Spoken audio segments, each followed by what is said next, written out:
বন্ধুরা দেখুন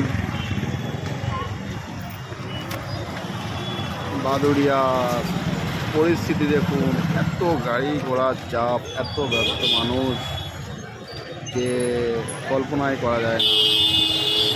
মানুষের হাতে একদম সময় নেই, প্রচুর ব্যস্ততার মধ্যে এটা বাদুড়িয়া চৌমাথা।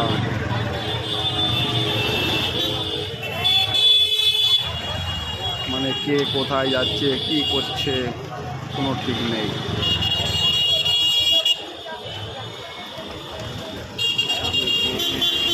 এদিকে প্রচুর যানজট,